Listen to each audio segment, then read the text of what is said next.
Ordering the top 6. Mango, Zane, iBDW, Plup, Wizrobe, Leffen. Poor Leffen. Oh, poor Leffen. Leffen's 0-4. Wait. Oh, because the tiebreaker set to Wizzy. That makes sense.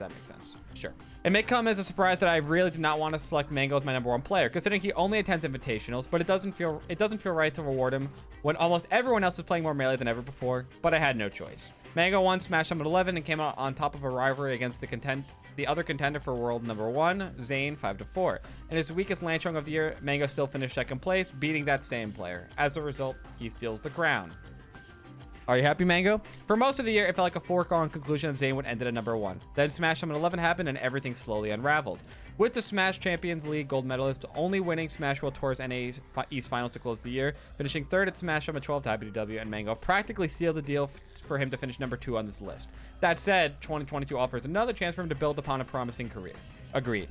iBDW overcame his 2 biggest bracket demons to win the 2021's final Super Major. Most surprisingly, he did it right after a subpar main stage performance where he lost to Ginger and Ghidorah.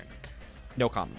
At the very least, winning Smash Summit 12 shows that the iBDW of today is fundamentally different from the one earlier in this year. Being positive in the year on Wizzy 2-0, Plup 3-1, Leffen 1-0, Amsa 1-0, and Hungrybox 4-1 cements his spot in Melee's top 3. I'm down. I am quite down.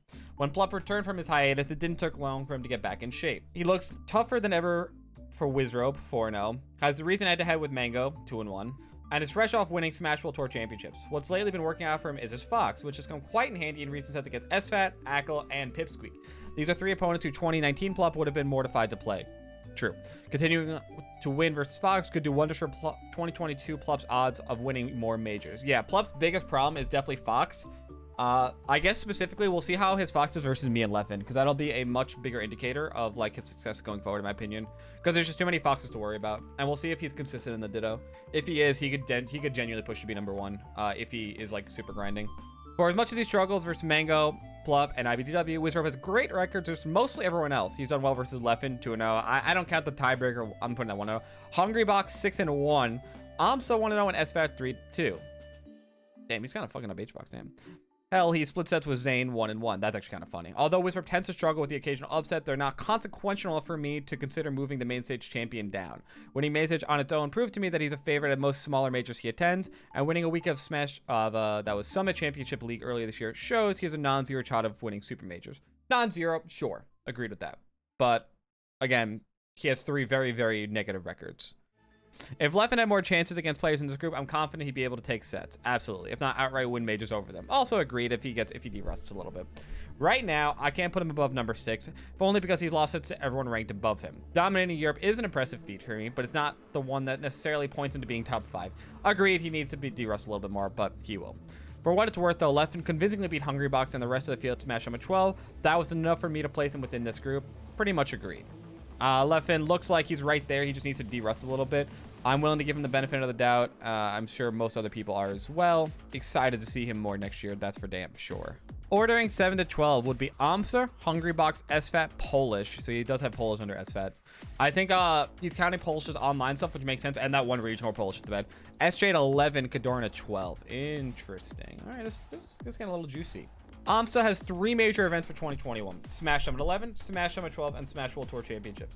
The most recent one, he trounced Jmook and handily beat Godsu before falling to Plup and Triff. That performance not too dissimilar from his most recent Summit showing, where he beat Mango, Hungrybox, and SFAT before top 8, where he got sent home by iBDW and Wizrobe. I would say that Smash Summit 12 is exponentially more impressive than beating Jmook and Godsu and then losing to Triff. But maybe that's just me. I'll be real, this is probably the best Amsa has ever looked, agreed, but I'm a little worried about a tendency to flame out or run into a buzzsaw matchup on day 3, also agreed, but I think he'll be able to figure it out. For now, I have enough faith in his matchups within this group and above him to keep him here. I would put him in probably in the next tier, but that's fair enough. Counting both offline and online sets, Hungrybox is still usually consistent versus the field. Overall, he's 32 and 13 versus players I have ranked in the 13-27 range, not terrible, as well as 10 and 9 versus this group, so it's not like he's quote-unquote bad. But even with an anecdotally high floor offline, he still struggles with the top 6, 2 and 16. That is a rough record. In both formats, and both wins were at Smash Summit 11 when I think you didn't have much to lose and everyone else kind of did. Not gonna take it away, but it does say something that both wins came out one tournament, and it's been pretty clear that that's kind of fluky, but we'll see. I can't consider him any more than a supreme long shot to win a major, and I'm not surprised that he failed to win one in 2021. No offense, I do agree, but we'll see. He needs to grind. He needs to change a lot of stuff, and he needs to grind. Counting both offline and online sets, I was tempted to place SFAT above Hungrybox. Most surprisingly, he performs better versus a tier above him, not usual for him. SFAT usually struggles with that tier very much. Better showings against Wizrobe, iBDW, and Mango. I took a look at how SFAT's perform versus peers within his group, and he goes fairly back and forth between them. 9 and 10. In the end, I held off my temptation. HBox has outplaced him in every land major they've entered together, and even won Glint over SFAT from way early in this year. Still, it's a lot closer than you think. I agree, especially when you put online. I'm down. Polish Loki has an argument for being the seventh best player in the world over the last few months. Agreed, that's why I almost had him there. Stunning on offline, Hungrybox, and taking a set from iBDW, 1 and 2. I beat him earlier this year online. And winning versus Godoran, 2-1, is about as good as anything we've seen from a player atop this tier. However, I'm going to halt the brakes a little bit. Since this is an annual ranking, I'm going to be the party pooper. I know that they did finish the year with negative records against Ginger, 1-3, Rocky, 0-1, The Real Thing, 0-1, Panda, 0-1, and Eric, 0-1. I did not know about those losses. Those were online, but still, a full year, you have to account for those. That said, the more time passes, the less relevant these results are going to look. Agreed. I'm still not over how consistently Polish thrashes Lod 9-2 in the Ditto. Who wrote this? Edwin Budding. It's a shame that SJ's last quarter of the year was so limited. Early in 2021, he looked like one of the best players in the year. One of the best players in the world. Winning the Spring Glint Melee Open was certainly no joke, and neither was going even with my iBDW or taking set from Zane.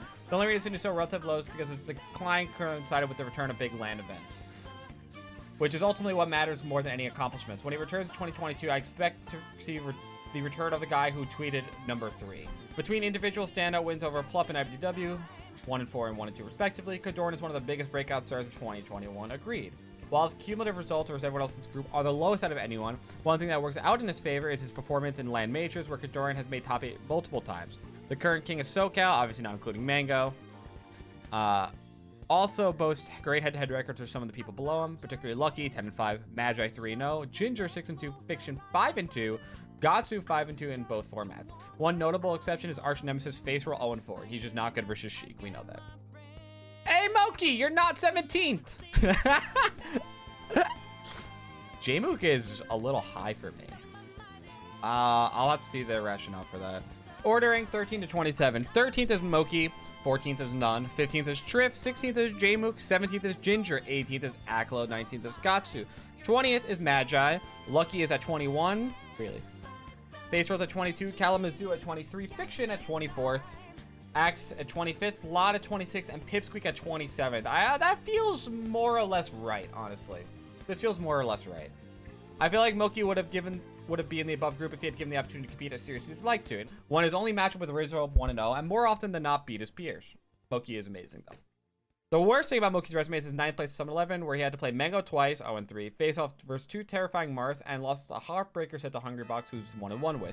Even though we've only seen him in Pinnacle in the back end of the year, SCL Season 2, Hax's Nightclub, Xanadu, Gamo 2021, 4 Loco, Hax's Nightclub again, I'm assuming that's a formatting error, and Glint Open in the spring clearly showed us Moki to have a top 15 year. Probably top 10 skill, but unfortunately he's not there just yet. None's in a similar boat to Moki. As it stands, he's a win over Wizrobe, and a record comparable players are still pretty good to everyone else. Part of it is inflated by how he performs versus Ginger, 8-1. Oh my god.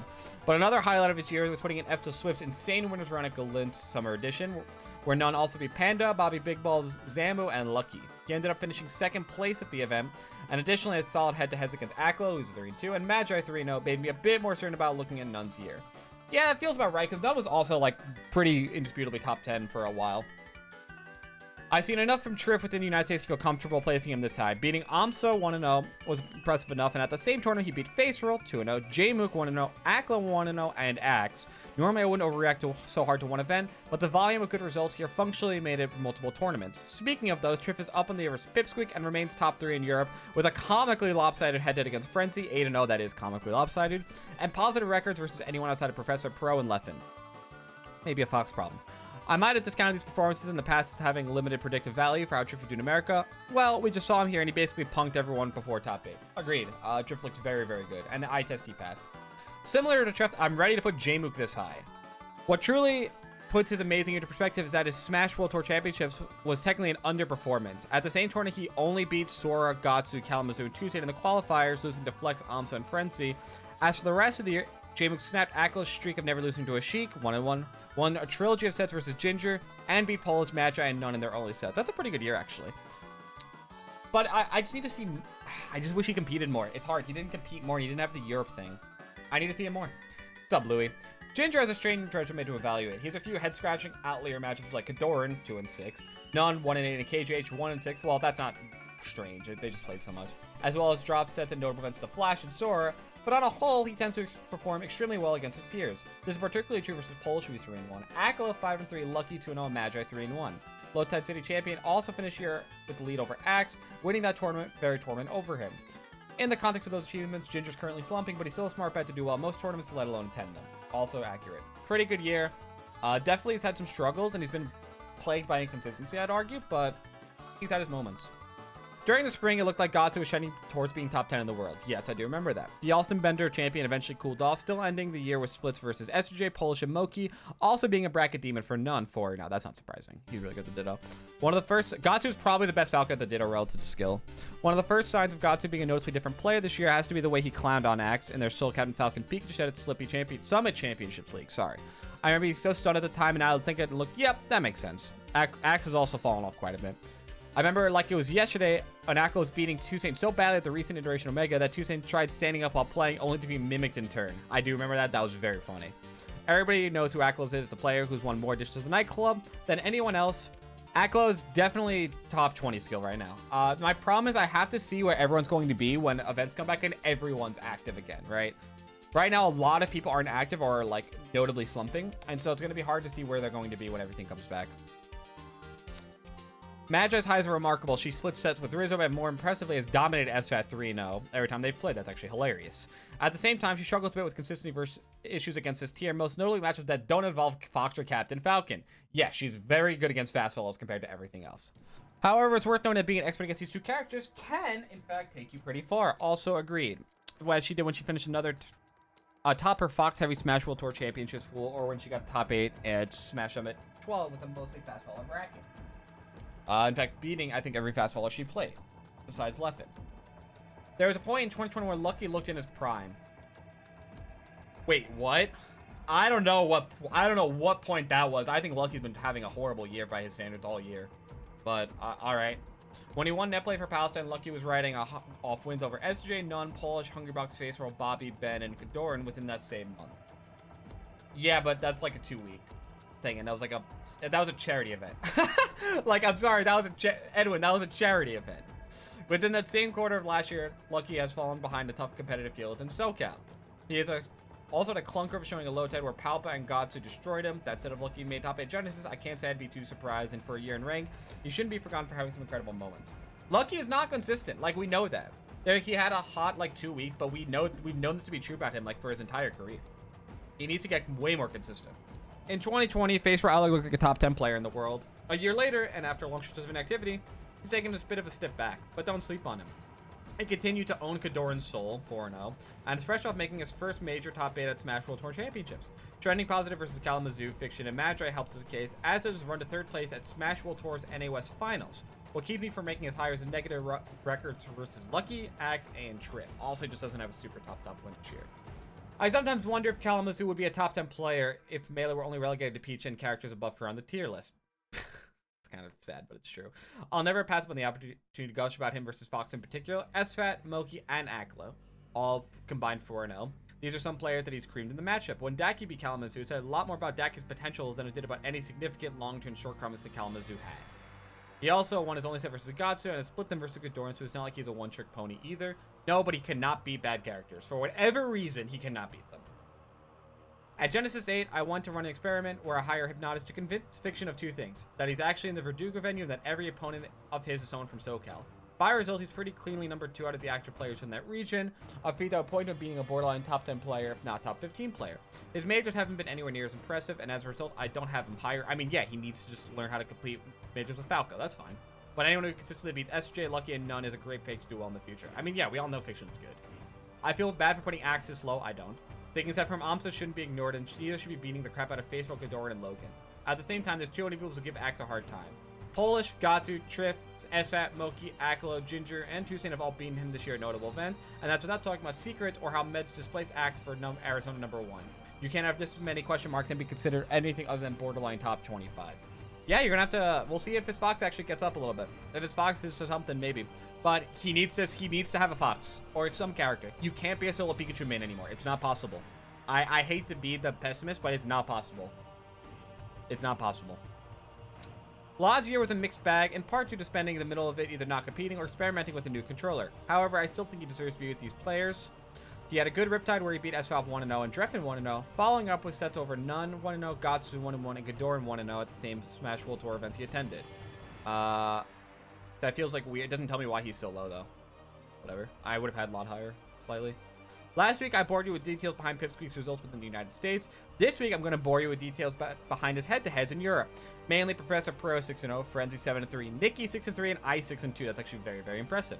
We didn't know what these meant before, so I'll put it this way. Each of these players either made final bracket Smash World Tour Championships or upset someone within this group. Those players are clearly good, and it fully contextualizes how unsurprising it is that Pipsqueak just added Polish, 1-1 Kobol, and Spark to his resume of wins. If anything, placing Pipsqueak here feels conservative as a byproduct of factoring in early struggles this year versus Mint and Mahi at smaller tournaments. I don't particularly care about that at smaller tournaments, if the rest of your things suggest otherwise. Barely outside the above tier is Slug at 28, Logan at 29, and Kobol at 30th. I don't remember when he beat Nun or Kadoran, but it's easy to forget how Slug pretty consistently beats Logan, Toussaint, Bobby Big Ball, Zealot, Zuppy, Ben, and Panda. What stops me from placing Slug in the tier above him is volatility versus the field and relatively disappointing land showings. I'm not sure if any of this is really his fault, as much as something inherent to the way to who he plays, but realistically, people like No Fluxes 0-2, Wally 0-2, and B-Bad's 0-2 are always going to be annoying for him. Yes, and that's why, again, especially with that wobbling, you need to pick up another character for some matchups. In order to get to the players he does well against, he's going to have to do the same roadblocks every quote-unquote good ice climbers has to worry about. Nonetheless, Slug's very clearly had a top 30 year in 2021, and he's a good pick to make major top 8 in 2022. I'm obviously quite fond of Logan, so I feel comfortable saying that the resume in 2021 contains truly puzzling exits from tournaments to a monstrous losers bracket runs where they 3-0 everyone in their path. Similar to Slug, I've kept them out of the tier head, not because I think they can't compete with them, but because they've experienced a bit of a slump that coincided with the return of Lan. Also, just volatility in Logan is absolutely ridiculous. As far as the numbers go, Logan often does better than not. For the years, they split set with Gadoran, beaten Moki 1-0, and come out on top in 3 sets versus Ginger. Also has had a great rivalry versus Aklo 3-2, and in a twist that may shock people who have been paying attention, he has been a big problem for Ben that is actually kind of surprising. Fun fact about Kobol, I had him at number 28 on my ballot for the Melee Stats Top 100. You might think that's debatable, but what isn't is the fact that he's still good at this game. He trounced Spark in their only meetup this year, but he's also continued to steamroll Gatsu. As well, Gat's actually a massive improvement for Gatsu, funnily enough. He was like 40-2 with Gatsu at one point or something ridiculous. As well as each of his only sets versus Slug, Toussaint, Fiction, and None. Kobol's activity is all over the place, but considering how well he performed in meaningful LAN events, I feel good about giving him the nod over some people who do well in many online tournaments. Overall, I don't mind this list. I do think it somewhat overvalues smaller tournament performances, especially when there's a good amount of other information to go off of, which I can't super fall for, but I think it's just a general like philosophy disagreement.